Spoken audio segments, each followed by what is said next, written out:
আসসালামু আলাইকুম। এটিএন বাংলার প্রতি ঘন্টা সংবাদে আপনাদের সবাইকে স্বাগত জানাচ্ছি ফাতিহা শাফি।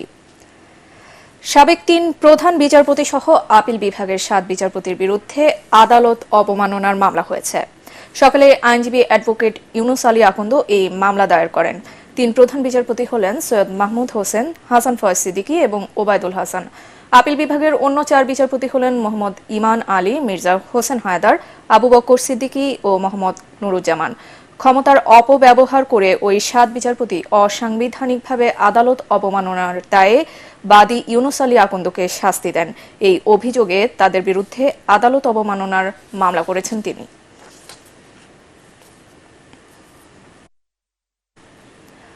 অবশেষে বিপদসীমার নিচ দিয়ে প্রবাহিত হচ্ছে কুমিল্লার গোমতী নদীর পানি।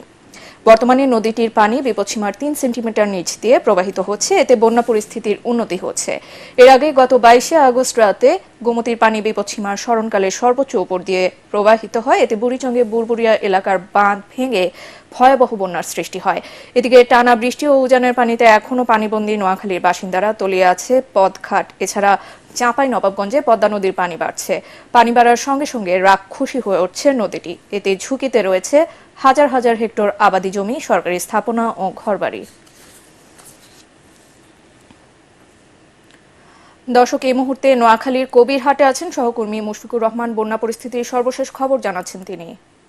কবিরহাটের ঘোষবাগ ইউনিয়নে আছি। কবিরহাট থেকে বেশ ভেতরে এই এলাকাটি দেখতে পাচ্ছেন। এখানে যে আশ্রয় কেন্দ্র রয়েছে, সেই আশ্রয় কেন্দ্র মানুষ যারা আছে তারাও কিন্তু পানিবন্দী, এবং আশ্রয় কেন্দ্রে মানুষ এবং গবাদি পশু যা আছে, বিশেষ করে গরু মহিষ, সেগুলো কিন্তু একসাথেই থাকতে হচ্ছে।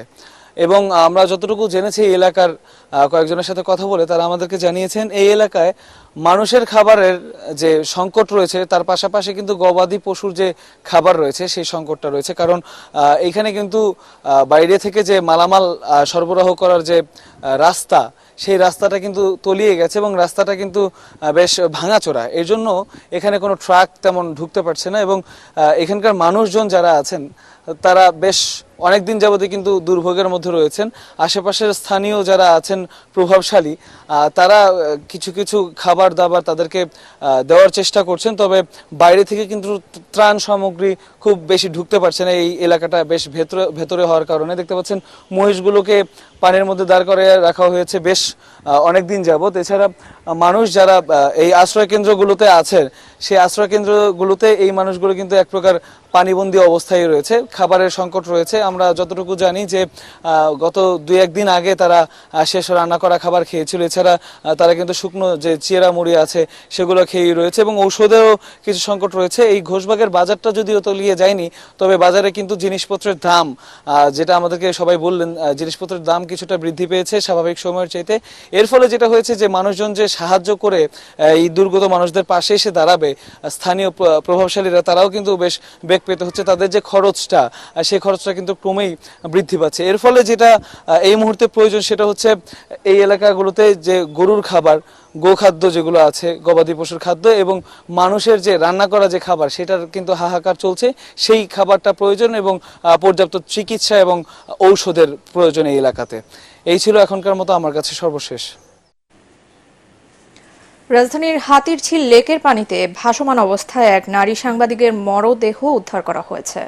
রাহনুমা সারা বেসরকারি টেলিভিশন চ্যানেল জিটিভিতে নিউজরুম এডিটর হিসেবে কাজ করতেন। গত রাত ১:৩০টার দিকে অচেতন অবস্থায় ওই নারীকে উদ্ধার করে ঢাকা মেডিকেল কলেজ হাসপাতালের জরুরি বিভাগে নেওয়া হলে কর্তব্যরত চিকিৎসক তাকে মৃত ঘোষণা করেন। রাহনুমার বাড়ি কল্যাণপুরে। তার বাবার নাম বখতিয়ার শিকদার।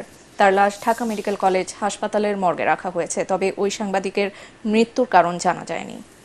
পরবর্তী সংবাদ দেখার আমন্ত্রণ জানিয়ে এখনকার মতো শেষ করছি। এটিএন বাংলা সংবাদ ইউটিউবে দেখতে ব্রাউজ করুন youtube/ATN Bangla News। ধন্যবাদ।